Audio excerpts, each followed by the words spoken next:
jump into the third game. So after the first two matches, we did see Rona getting banned twice, and we did see also Cruel getting banned twice. I could see from Gamers2 doing the same again, banning Cruel again against Red. And then most likely Red is going to either ban Rona again, or I could see a Glaive ban coming. If not a Glaive ban, then Gamers2 will first lock in Glaive. Yeah, I think it will be maybe. That's hard to say. Yeah, you just hit it on the point. Yeah, it's so hard to say that Glaive might be a game changer. It looks like whoever is going to pick Glaive is having the upper hand. Yes, I agree. So, if there is no ban from Glaive, I think there might be this time a Glaive ban, or Gamers2 might pick it first without banning it. We are normally not talking about the top sharks and the biggest fish in the deep bot betting system, but since Schattenspieler96, one of our earliest viewers, one of the guys who was watching us forever, bet 3,000 what? glory points on Red. No way. Lost every single one. No way. What? And on the other side, Rentox bet 60 and Again. he got 489 back. Congrats on that. Yeah. So Redix requesting a second tier for the bans. Of course, a lot of talk going on, because if they can win, they wrap it up and they are the champions going to Korea. And now Red is under so much pressure. They have to win 3 matches in a row to win, to turn around this. 3 matches in a row. This could get like very, very, very long. A very long matchup if they're taking it. But that's also like, that is now performance for the next 3 games. 0 mistakes and bring this thing home. So let's see, what are the bans here? Waiting for the first call from Gamers2, this time once again here having the chance to ban and pick the first hero. Very, very excited to see what it will be. So let's have a moment of silence before we see. Oh, no moment of silence. We ban Celeste. Interesting. Reddick said that. Interesting. And if that is not interesting, then I don't know. Wow. Because now, if 3 times the charm. Okay. Interesting. Okay, look. If Red is not going to ban Rona as every time, they open again Glaive for Red, for Gamers2. And now Red has a problem. Ban Rona or ban Glaive? That is really a problem. It's like no matter what, if they're banning Glaive, they pick Yeah, Rona. If they ban Rona, they pick Glaive. Yeah, they pick any of those 2. I think we can be pretty sure about that. And there is Rona ban. So I'm sure Gamers2 will pick Glaive now. Shall I lock it in already? You can try, but that opens up cool for jetpacks, and Vox is still available. I mean, oh, the cool pick. Where is that coming from? The cool pick from Gamers2. I hope they are picking it because they feel very comfortable with it. And they are not picking it because Jetpacks is... I think if someone can play cool, then it is Dark Potato. Is he a good Cruel player? I think if someone from them is playing it, then it will be Dark Potato. So very, very interesting stuff going on here, ladies and gentlemen, in the third match. If Gamers2 is going to win this match, they won the finals here tonight, VGL Europe. Waiting for the shots called from Red here, picking 2 heroes.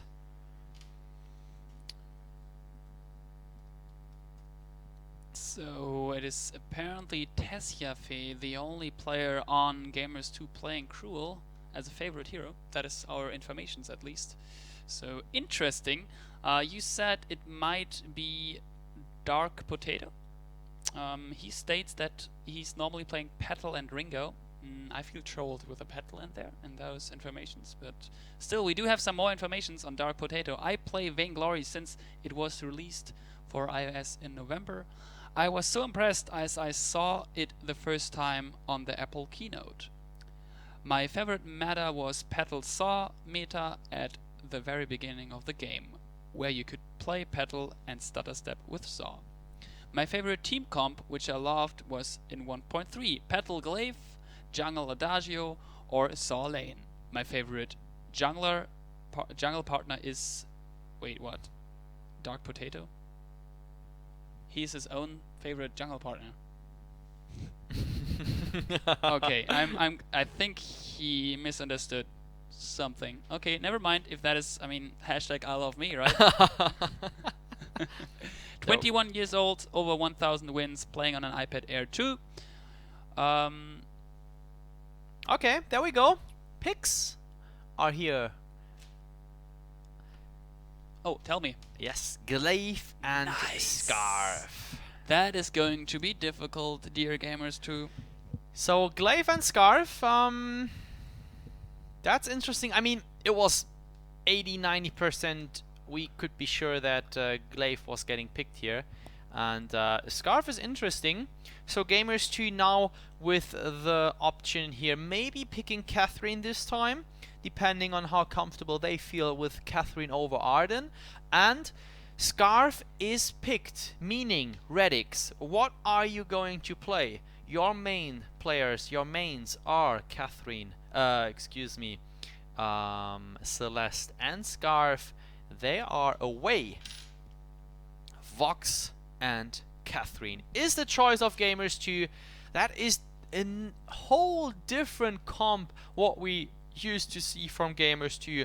And I tell you, if they can master that, that will be so crazy.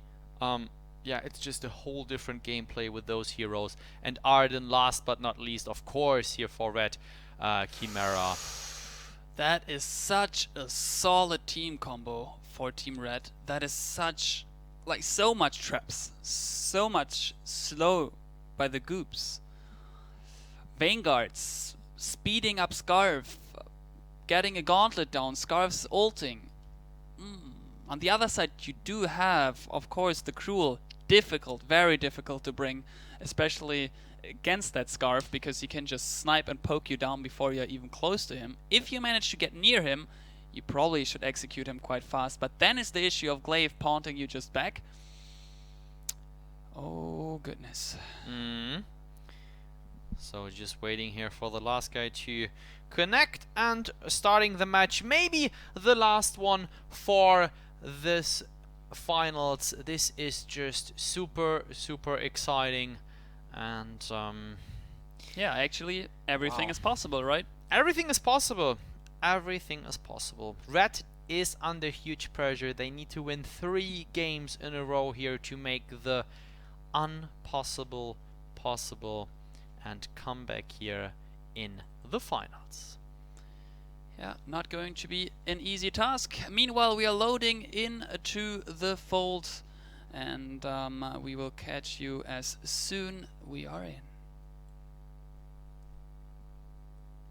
The battle for the Halcyon Fold has begun. Welcome for the third matchup already between Gamers2 and Red Chimaera. I will lead you together with Tasty Bacon the first couple of minutes through this, giving Blueberries a short break. I hope you're still with me. I am indeed. I mean, Red has a lot of work cut out for them, but I really feel like Gamers2 dropped the ball a little bit, picking up this Kroll as the first pick. They were the ones that had been banning it away, and then they decided to leave it open this time, banning away Redix's own Celeste, which had been doing so well, and instead opting to grab the Kroll as their first pick. I mean, Redix, I'm sure, is perfectly fine on the Vox as well, but they gave the Glaive over to Jetpacks, so I'm really kind of confused about that. We'll see how it plays out, as we are going to be seeing the difference in clear speeds here. It is actually going to be Dark Potato recalling. I'm not sure why Dingo didn't. Dingo opting to stay out and not go for to go back to base to get any items here. So they managed to clear their farm actually a whole lot faster than Dingo and Dark Potato did. That is very interesting, and giving Jetpacks a slight lead. Well, not really noticeable at the moment. It's around, well, it's just 1 CS, I guess. But since they are sticking around, or sticked around there for a second, they missed the spawn of the small camp and are now back to the usual farming round, and will actually now catch up probably in the middle as soon as Dingo and Dark Potato are. Yeah, I really like the decision by Dingo and Dark Potato. They know that Krull is a slower jungle clear than the Glaive and Arden, so they cleared out their jungle and then immediately went back instead of looking for the aggressive fight like they're known for doing. It did give up a small lead here, but if you're just only giving up these two jungle minions that are closest to the shop, that's perfectly fine. Those provide so little gold. It's only about 44 gold. I believe it's 22 gold per minion there. So it's not that much to be giving up for the first couple of clears. But you're staying safe on Krull, which is the key factor. Radix in a bad spot here, might get ganked. A nice pawn back into the lane. He will fall for sure. And that is first blood coming in for Team Red. Very nice executed. Yeah, going back to their regular strategy of focus the Redix. They've done this so many times in each of the first 2 games as well. Just try and get these big 3-man ganks off while they know that Gamers2 can't answer it. So, gonna be getting that easy kill in the lane, picking up the first blood, and getting themselves out to about a 600 gold lead. But again, the concern does have to be that Dark Potato on this Krull is going to be able to just farm up constantly and isn't being stopped whatsoever. So that is going to be a very scary Krull once the mid to late game does roll around. Yeah, in terms of lane farm, they seem quite equal. Radix a bit ahead, but he died once. Also to the hand of Red Wolf. They're trying to execute a second gang. Jetpack's not quite on the paper here, and now Radix also smells that there is a big guy with an axe searching for a nice afterburn plus punt to get the second blood as well. On the other hand, we do still have a very quite, I would say, quite beginning from this match so far. Not a lot of scrimmages are going on. Also, Dark Potato and Dingo are playing it very safely to, yeah, somehow manage and slowly get into this game. Obviously, they know that they only need to win one of the next 3 matches to be one of the first VIPL teams for Season 2. We are going to be finally having this 2v2 fight down here in the bottom lane, but both laners are on their way down. This is going to be a big one. The afterburn goes in, does hit Dark Potato, but he is able to get out, and a big amount of damage from Redix. Unfortunately, it is onto Cream, not exactly the target that they're looking for. But right. They're going to go back in. Dingo moving in aggressively, and this fight is not over. Yeah, especially as soon Radix sees that he's building resonance on all 3 enemies, he wants to commit and he wants to get those auto attacks out. Obviously, because he's dealing basically AoE damage to everyone who's around. Now maybe getting ganked again. No jetpacks is peeling off. And in the beginning of that fight, you actually could see how Red Wolf was missing his first Spitfire, and that's why they did not fully engage on that. And they actually couldn't because they had no follow-up damage. A lot of harassment in lane. Radix getting pawned back again. That should be the second kill. It is the second kill. He is not aware of the fact that they are constantly roaming around his lane and trying to pick him off guard. And man, buddy, you should pick up a scout trap. Yeah, that was actually really unfortunate timing there for Radix. He fired out the pulse, knowing that it was going to hit the majority of that bush closest to his turret. And if jetpacks had been in that bush at the time, it would have revealed that there was someone there. It wouldn't have actually given him full vision, but the resonance would have still connected. But jetpacks was just a little bit south of that bush when the pulse went out, and it just barely missed him. And so Radix had no idea. He was on the way back, used the pulse to check that bush, didn't get a ping on it, so he thought the bush was empty, and Sonic zoomed in aggressively as Jetpacks went in for the afterburn. So he was actually playing it properly, but the timing was just slightly in Red's favor, and it led to that kill.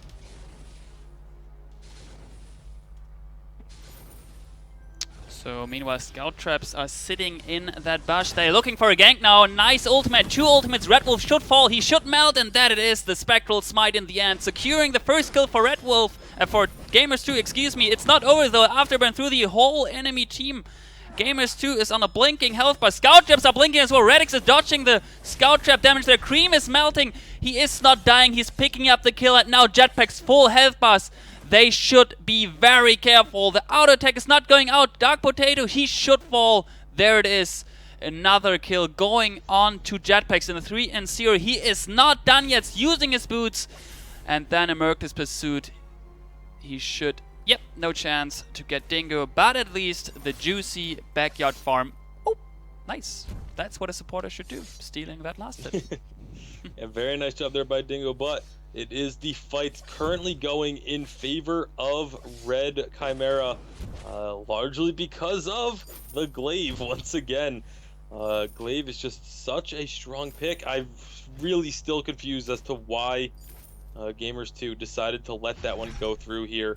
But they are going to get the gank onto Red Wolf once again. This is going to be another kill.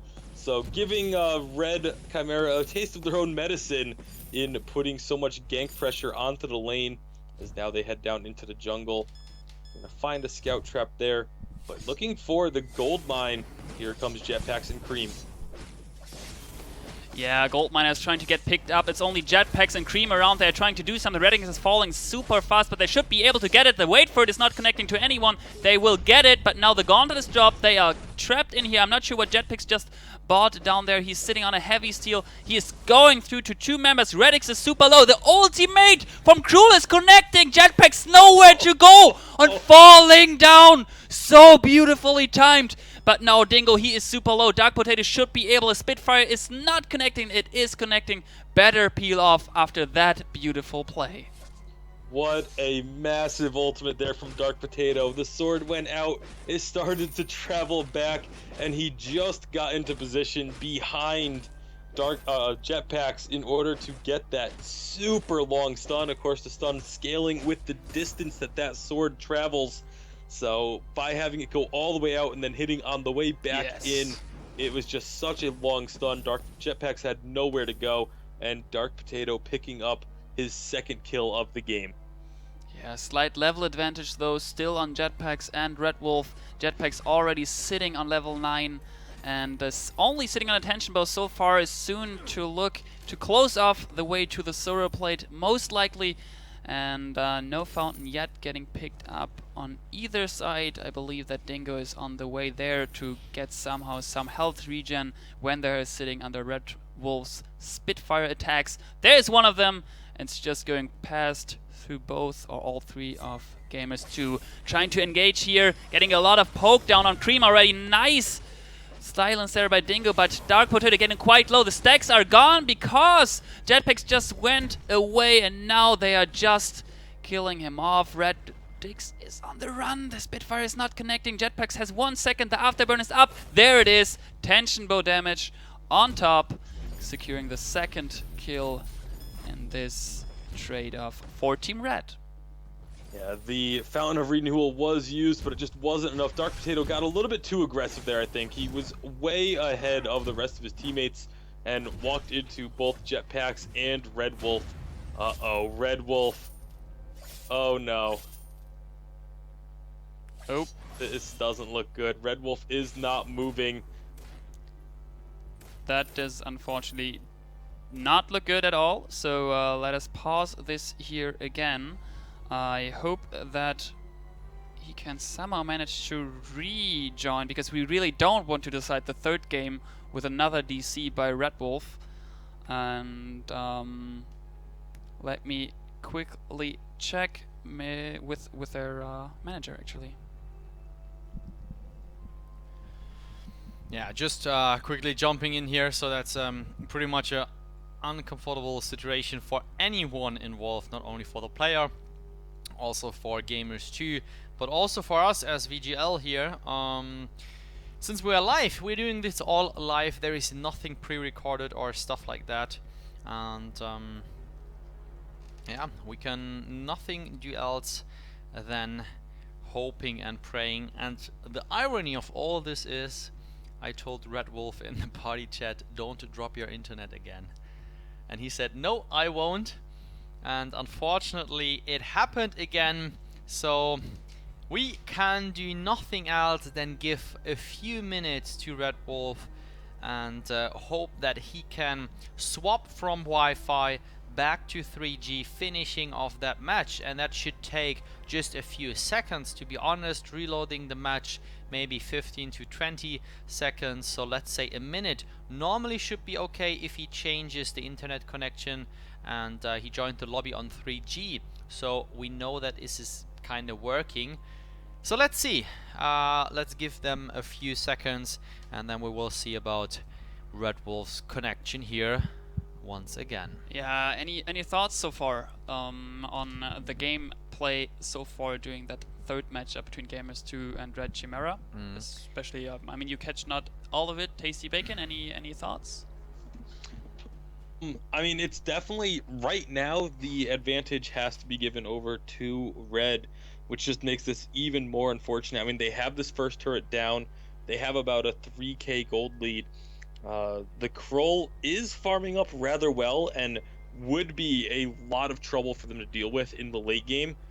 But, you know, you really can't tell because that is such a late game composition being built by Gamers2 here. So a lot of it is would rely on how well Kroll can do, if he can survive in these fights, which, you know, as long as Dark Potato didn't go super aggressive like we saw him do in that last team fight, then, or at least for the early stages here, I feel like Gamers2 would have been able to pull it out, but we'll have to see how things go. I mean, if Red Wolf can't connect, then I think we all know how the game's going to end up finishing. So let's have a quick check here. Wait. Oh, okay. Calm down. Okay. So what I just did, I communicated with both teams that we are going to continue since Red Wolf is back, but I told both teams that Team Red please steps 3 or 2 steps back to the right, and that the Gamers2 are doing that as well, so we don't get any fight and no one gets an advantage out of that pause. Sounds good. Let's see how this is working out here. They go back, they go back. Fine. Nice. Problem solved. Back to the finals. Yeah, very happy to see Red Wolf able to reconnect, and that connection won't be happening in the deciding game of the finals, or potential deciding game of the finals. If he hadn't been able to disconnect, it definitely would have been. But instead, Red Chimaera and Red Wolf going to have a chance to push this to a game 4. And we'll have to see. Again, Dark Potato is going to be the big player to watch out for, because if he can stay safe, if they can avoid going too aggressive into the carries of Red Chimaera, then that Kroll is just going to get so incredibly strong in the later stages of the game. Yeah, so the gold miner should be the target now for Red, and there comes a Spitfire from Red Wolf. Looks like they are facing here to get that gold since they want to extend the gold lead, but it is very important to get that gold payout for Gamers2 since they might lose anything here now. Focusing Jetpack, there comes the whole damage, the gauntlet drop, everything ultimate on Red Wolf. Jetpack's going out for the nice position, now going in for the ultimate. Oh, not connecting here. Oh, the wait for it from Radix not connecting as well, so they have to back off, just getting the time for the gold miner maybe to rearrange themselves. Going up here, Radix just popping that mine, and now the gold miner. Oh, Jetpacks getting the kill onto Dingo, going for another kill, and that can be the ace very, very soon. Yeah, Jetpacks carrying this game right now, and it's once again the glaive. You have to wonder why, after seeing how well Glaive did in the first 2 games, why Gamers2 would leave that pick open here. and they pick up the ace. They get the gold mine, and they're gonna be taking this turret as well. Dingo gonna try and defend it, but nothing he can do here. As Dark Potato on this Krull, he was looking very strong. They got a lot of damage down onto Jetpacks at the start of that fight, but Red Wolf able to put the Flaming Goop in the middle of the gauntlet, forcing at least 2 members from Gamers2 had to walk directly over it. And then that really turned the fight around. The fact that they weren't able to kill Jetpacks right off the bat is a very worrying sign, because that's what they need to do. If Jetpacks is able to survive through the initial damage from Gamers2, he's going to be able to get back in and just start throwing down critical hits all over the place and getting that ultimate stacked up. So 2 turrets down now in favor of Red Chimaera. Gamers2 need to be careful. They're getting collapsed on. Alright, there comes the fight. Dark Potato might fall as the first target here. Spitfire on him. He is burning. Auto attack applied. And look at the damage. Dingo. Oh, in the meantime, he is falling on the top left. And look at that. Jetpacks picking up here another kill and another ace coming in for Red. Yeah, that is just the power of this Scarf Glaive composition here.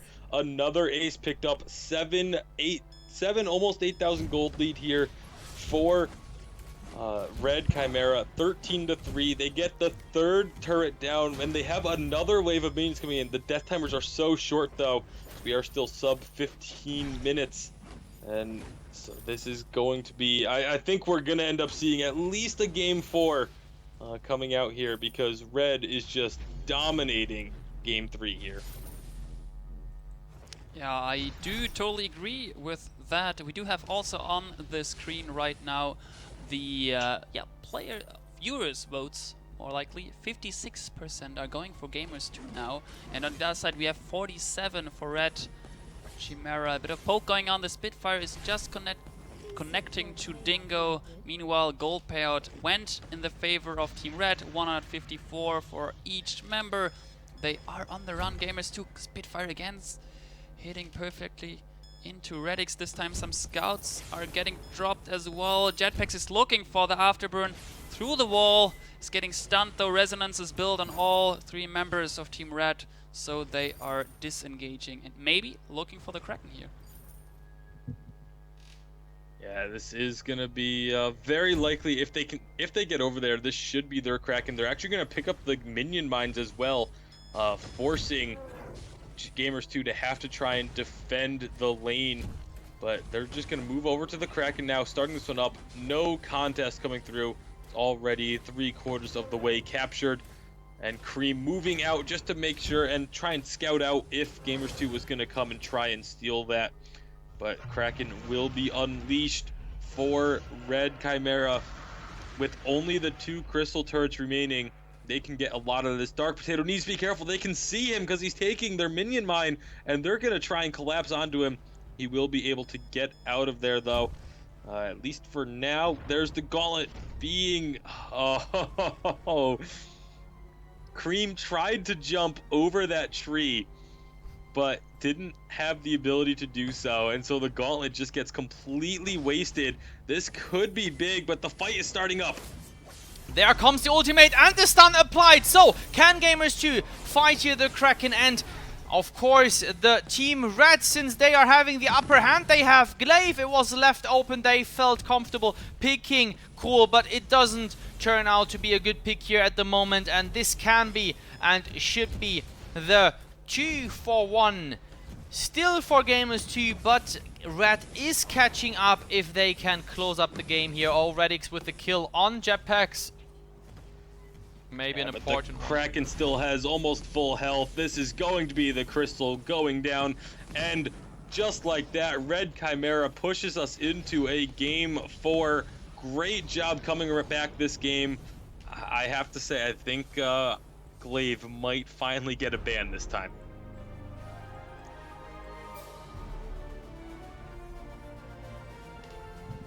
Alright, let's have a look at the item builds very quick, and in the meantime jumping back here and going for the 4th match in the meantime, waiting for the bans to come in. This time it is Red again with the bans here, playing from the left to the right.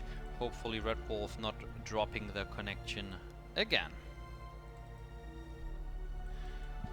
So, item builds are still up.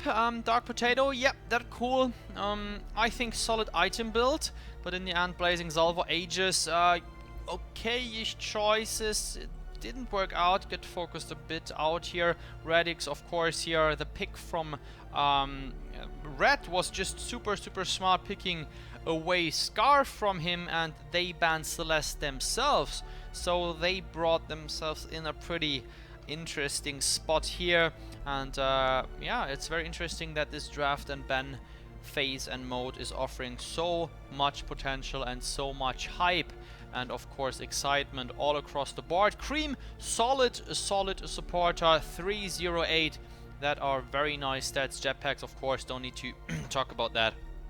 That is just remarkable, the play here from him, as well as Dark Potato did last match. So it looks kind of about the Glaive pick and the cool pick here, vice versa. Who is going to pick that? Is Rona still being banned, etc, etc? Let's jump into